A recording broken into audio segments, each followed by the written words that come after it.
Assalamualaikum warahmatullahi wabarakatuh. Hello everyone, meet again with Rama Supriyadi in Moon Lover, the channel of English learning. In this video, we are going to talk about the name of the text. Do you still remember what are they? Of course you do. Okay, let's mention them.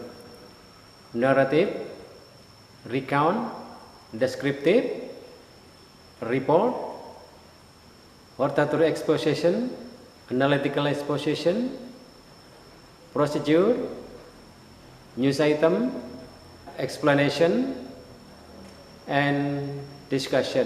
Oke guys, untuk video kali ini kita akan bahas masalah jenis-jenis teks yang sering kita jumpai di dalam reading comprehension di SMA maupun di SMP.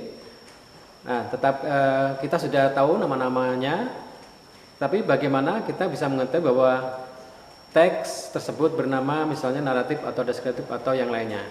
Nah, oleh karena itu akan kita bahas bagaimana cara kita mengidentifikasi tentang nama-nama teks tersebut.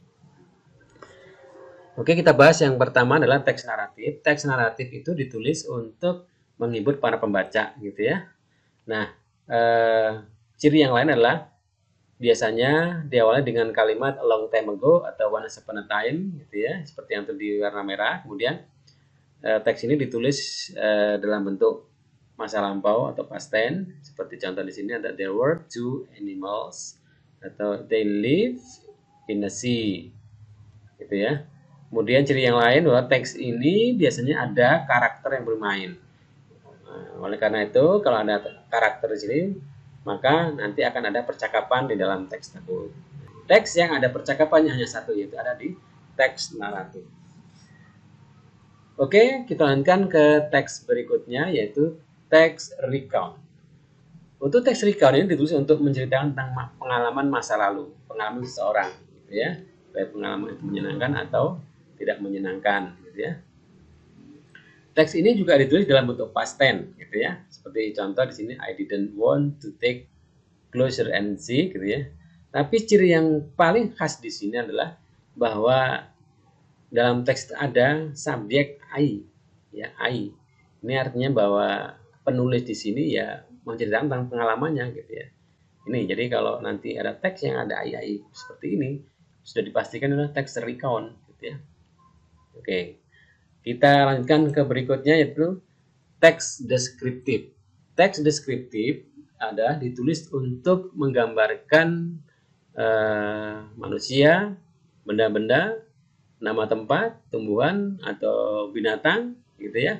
Tapi secara khusus, gitu ya, secara khusus. Di sini ada contoh teks deskriptif berjudul My Cat, gitu ya. Nah, yang diceritakan di sini adalah tentang My Cat. Nah, hanya kucing saya saja gitu ya, tidak kucing secara umum gitu ya. Beda dengan teks report berikut ini juga yang menggambar tentang kucing. Nah, sini ada teks yang menggambarkan tentang kucing gitu ya. Tapi untuk teks report ini sama-sama menggambarkan benda gitu ya, tapi digambarkan secara umum. Makanya seperti di sini kalau ada kata-kata mammal, kemudian ada omnivora gitu ya. Nah, ini adalah kata-kata yang menjadi ciri khas pembahasan tentang kucing secara umum gitu ya. Dan teks ini ditulis dalam bentuk present tense gitu ya. Nah, berikutnya adalah teks hortatory exposition. Nah, kita lihat judul sini, The Importance of Speaking English.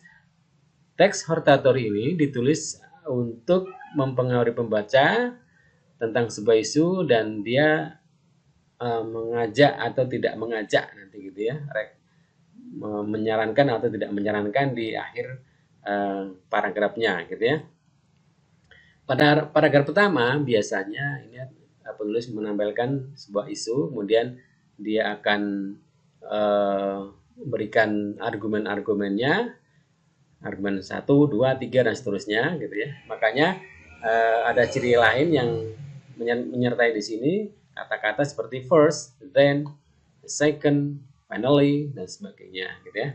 Nah, yang penting adalah bahwa di akhir paragraf, di akhir kalimat, di akhir tulisan ini, di paragraf terakhir biasanya penulis mengajak pembaca untuk melakukan atau tidak melakukan sesuatu, gitu ya. Di sini tertulis therefore never be afraid to speak or learn English. Nah, ini adalah rekomendasi dari penulis. Nah, berikutnya adalah text analytical exposition. Ini hampir mirip dengan teks hortatory gitu ya. Sama gitu ya. Bab paragraf pertama tentang isu, kedua, ketiga, dan seterusnya adalah tentang argumen-argumen. Makanya ada konektornya, kalimat makanya ada kalimat penyambung seperti firstly, secondly, lastly gitu ya.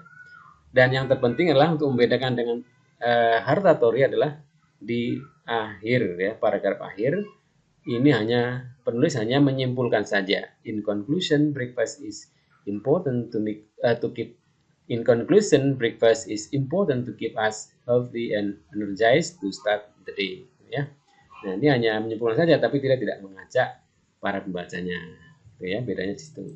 Oke, yang berikutnya adalah teks text procedure. Text procedure ini sangat gampang sekali kita mengidentifikasinya karena sangat jelas sekali bedanya gitu ya. Jadi biasanya judulnya how to make gitu ya. How to bla bla bla gitu ya. Kalau misalnya tentang makanan ya how to make, misalnya how to make an omelette. Gitu ya. Biasanya kalau dalam membuat makanan itu dia ada bahan-bahannya, kemudian ada step-stepnya juga. Tapi di sini di contoh di sini how to make Instagram account di Android, okay? Dia hanya menuliskan tentang step-stepnya aja. Kemudian ciri yang lain adalah bahwa teks ini diawali setiap kalimatnya dengan kata perintah, gitu ya, atau kata kerja bentuk pertama seperti search, klik, fill, gitu ya. Ini yang menjadi ciri khas dari teks procedure. Oke, berikutnya adalah text news item. Nah, text news item ini ditulis untuk menginformasikan tentang sebuah kejadian di suatu hari gitu ya. Biasanya teks ini adalah teks tentang surat kabar maupun majalah, tentang berita-berita. Nah, yang menjadi ciri khas dari teks ini adalah biasanya di awal tulisan ini tertulis tentang nama tempat gitu ya. Artinya nama tempat kejadian sebuah berita. Dan ciri yang lain adalah bahwa biasanya di awal maupun di akhir tulisan ini disebutkan tentang sumber beritanya. Di sini di Jakarta Post, di JP ya, thejakartapost.com gitu ya. Ini adalah ciri khas di text news item. Kemudian di berikutnya adalah text explanation. Text explanation ini ditulis adalah untuk ingin menggambarkan tentang rainbow. Bagaimana proses terjadinya pelangi gitu ya, yang begitu warna-warni gitu. Contoh-contoh lain juga biasanya seperti misalnya proses pencernaan, proses terjadinya hujan, gitu ya. Jadi kalau tentang peristiwa alam yang natural itu biasanya disebut dengan text explanation. Kemudian yang terakhir adalah text discussion. Text discussion adalah ditulis untuk menampilkan sebuah permasalahan di mana nanti akan ada dua kelompok yang saling bertentangan, gitu ya. Di sini contohnya tentang Facebook, gitu ya. Yang kelompok pertama ini mengungkapkan bahwa Facebook itu penting, gitu ya, dan membantu dalam mendokumentasikan kehidupan kita, gitu ya. Tetapi ada sisi lain yang orang-orang lain tidak setuju, misalnya bahwa menggunakan Facebook adalah something wasting of time, sesuatu yang membuang-buang waktu saja, gitu ya. Oleh karena itu, ciri khas dari teks ini biasanya akan muncul kata-kata seperti however, gitu ya, atau yang sejenisnya seperti but, on the other hand, contrary, dan sebagainya gitu ya. Ini adalah ciri khas kata-kata yang muncul di text discussion. Nah, saya kira selesai ya. Nah, sebenarnya ada 12 teks yang ada gitu yang di dalam reading skill, tapi kita hanya bahas 10 saja gitu ya. Okay guys, thank you for attention and don't forget to subscribe and like. Goodbye.